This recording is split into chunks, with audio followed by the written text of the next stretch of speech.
विश्वास आहे की आम्ही जे बोललोय ते आम्ही करणार. आम्ही प्रिंटिंग मिस्टेकवाला आमचं सरकार नाही. नाही तर तेलंगणामध्ये कर्नाटकमध्ये बघा योजना बंद पाडल्या.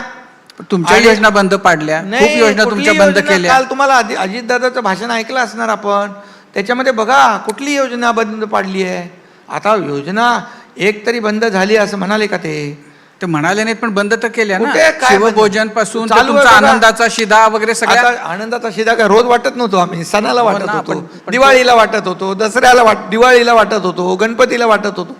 आता तुम्हाला सांगतो शिवभोजन आता बघा चालू आहे की नाही. तुम्हाला म्हणजे आपण सुरू केलेल्या योजना जेव्हा अशा त्याचं ऑक्सिजन काढून घेतल्यानंतर तुम्हाला काय होतं त्याच्याकडे बघून? का तुम्हाला माहिती असतं हे की असं होणार आहे? बिलकुल नाही. लाडकी बहीण योजनेमुळे लाडक्या बहिणींनी लाडक्या बहिणी देताना दिल्या इतक्या जणांना, आता तुम्ही त्याच्यामध्ये वेगवेगळे निकष लावून आता कमी करत चालला. खांडेकर साहेब, तुम्ही बाकी लोकांचं ऐकून बोलू नका. तुम्हाला मी सांगतो, ज्या पात्र लाडक्या बहिणी आहेत एकही बहीण वंचित राहणार नाही. आता जिकडे 4 व्हीलर गाडी आहे, इन्कम टॅक्स भरतायत, त्याच्यावर आता निकष आम्ही बदललेत का? 2.5 लाखाच्या पेक्षा जास्ती उत्पन्नवाल्याला देणार नाही आम्ही सांगितलं का? आम्ही ज्या या पात्रतेत निकषामध्ये बसतात त्या एकाही लाडक्या बहिणीचं जर आम्ही पैसे दिले नाही तर तुम्ही पकडा आम्हाला. चला. ज्यांनी 4 व्हीलर गाड्या घेऊन जे फिरत होते आणि ज्यांनी लाडक्या बहिणीचे पैसे घेतले आणि असं अपात्र जे दान तुम्ही केलेलं आहे मधल्या काळामध्ये निवडणुकीच्या आधी, त्यांना तुम्ही काही शिक्षा देणार आहात का? त्यांचे पैसे तुम्ही वसूल करणार का? की तुम्ही सरकारची फसवणूक केली? कोणाची? सरकारची. असे ज्यांनी ज्या अपात्र होत्या त्यावेळेला तर सगळ्यांना सरसकट ज्यांनी मागितलं त्यांना दिलं. नाही, आता बघा जे आम्ही दिलेलं आहे आम्ही, आता इथून पुढे जे निकषात बसतील त्यांनाच देणार. आता जे दिलेलं आहे ते त्यांचं परत काढून घेणार आहे. आम्ही देणारे आहोत ना, घेणारे नाही. आमचं सरकार देणार आहे. आता दिले ठीक आहे, परंतु आता जे आहे निकषामध्ये बसणारी आमची लाडकी बहीण यापासून वंचित राहणार नाही. म्हणजे तुम्ही सुरू केलेल्या सगळ्या योजना सुरू राहतील बिलकुल. असा तुम्हाला शब्द मिळालेला आहे. शब्द कशाला? मी काय त्याच्या सरकारमध्येच आहे ना, शब्द काय द्यायचं? म्हणजे की ज्यांनी की असं की अर्थमंत्री मुख्यमंत्री. नाही, तसं नाही. आमचं टीम आहे हो. काय तो असं तुम्हाला वाटत असेल, ते विरोधक त्याच्यामध्ये रोज काय काय बातम्या फिरतात, आता तुम्ही तिकडे चालवता. अच्छा, पण मग तुमच्या ज्या दिल्ली भेटींबद्दल सुद्धा खूप चर्चा होती. तर म्हणजे होतात जेव्हाही तुम्ही दिल्लीला जाता, बऱ्याचदा असं होतं की तुम्ही शासन आपल्या दारी, एक सांगतो तुम्हाला मी मध्ये, तुम्हाला थोडंसं, शासन आपल्या दारी आम्ही सुरू केलं.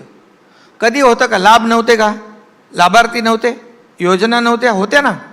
पण आम्ही डायरेक्ट शासन लोकांपर्यंत घेऊन गेलो आणि 5 कोटी लोकांनी त्याचा फायदा घेतला. छोटं मोठं म्हणजे दाखल्यापासून अगदी पॉवर ट्रिलरपासून, ड्रोनपासून, ट्रॅक्टरपासून सगळे घेतले. घराची किल्ली सगळं घेतलं.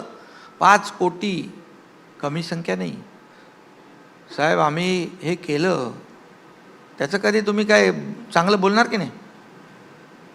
आता लाडकी बहिणी मला असा प्रश्न आहे की अजितदादा जेव्हा तुम्ही मुख्यमंत्री होतात तेव्हा अजितदादांचं तुमच्याबद्दल, तुमच्या योजनांच्याकडे बघण्याचा दृष्टिकोन आणि आताचा याच्यामध्ये काही फरक आहे का तसाच आहे तो? कधी म्हणजे अगोदर? नाही, काय नाही फरक. अगोदर जास्त प्रेमानं त्या सगळ्या मान्य होत होत्या, मंजूर होत होत्या. आता जरा आडेवेडे घेत होत आहेत. बघा, काही नाही. अजितदादा अर्थमंत्री आहेत. ते काय म्हणाले, आम्ही राज्यातल्या जनतेच्या कुठल्या योजना बंद करणार नाही, पण सगळी सोंग आणता येतात, पैशाचं सोंग आणता नाही, ही वस्तुस्थिती आहे. पण आम्हाला विश्वास आहे की आम्ही जे काम करतोय आज राज्यामध्ये, आज इंडस्ट्री येते आहे, आज पायाभूत सुविधांचे प्रकल्प उभे राहत आहेत, यातून पैसे मिळणार. GST मध्ये नंबर 1 आहे. आम्ही कुठं नंबर 1 सांगतो तुम्हाला. GDPमध्ये महाराष्ट्र नंबर 1 आहे. एक्सपोर्टमध्ये पहिला नंबर आहे. औद्योगिक उत्पादनात आपला पहिला नंबर आहे, 13.8% एकूणच्या. GST GSTमध्ये नंबर 1 आहे. स्टार्टअपमध्ये पहिला नंबर आहे. FDI मध्ये आपण एकूण देशाच्या 30% आहोत. स्वच्छतेमध्ये आम्हाला महाराष्ट्राला नंबर मिळाला, तेच बोलत नाही तुम्ही. इन्फ्रा प्रोजेक्ट सगळ्यात महाराष्ट्रात जास्त सुरू आहेत. इंटरनेट सबस्क्रायबर सर्वात जास्ती आहेत. देशातील सर्वात स्किल्ड मॅनपॉवर आपल्याकडे आहे. आणि काय पाहिजे? रात्री तुम्हाला सांगतो MOU, मी जेव्हा मुख्यमंत्री होतो तेव्हा गेलो 2 वेळा दावोसमध्ये. 5 लाख कोटीचे MOU साईन केले. कन्व्हर्जन किती पर्सेंटेज माहिती आहे तुम्हाला साहेब?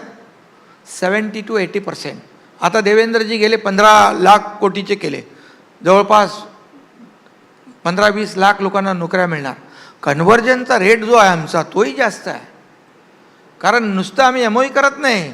पूर्वीचे MOU बघा आणि आता आमच्यामधले बघा. आम्ही जे करतो करार त्यांना ताबडतोब इथं आल्यानंतर त्यांना जागा देणं, परवानगी देणं, हे सगळं देणं हे करतोय. तेव्हा तर इंडस्ट्री येते आहे. परवा ते कुठले आले होते प्रधानमंत्री? न्यूझीलंडचे प्राईम मिनिस्टर आले होते. मुंबईबद्दल चांगलं बोलले ते. मुंबई बदलली आहे. ते अगोदर 97 का 98ला आले होते म्हणाले. बोले आता तुम्ही मग त्यावेळेपेक्षा आत्ताचं चांगलं आहे असं म्हणाले का? 97-98 मध्ये तुमचं सरकार होतं. ऐका, तुम्ही ते पकडू नका हो साहेब. आता तुम्ही 98 आणि तुम्ही गेले मधले वर्ष काय सोडता काय?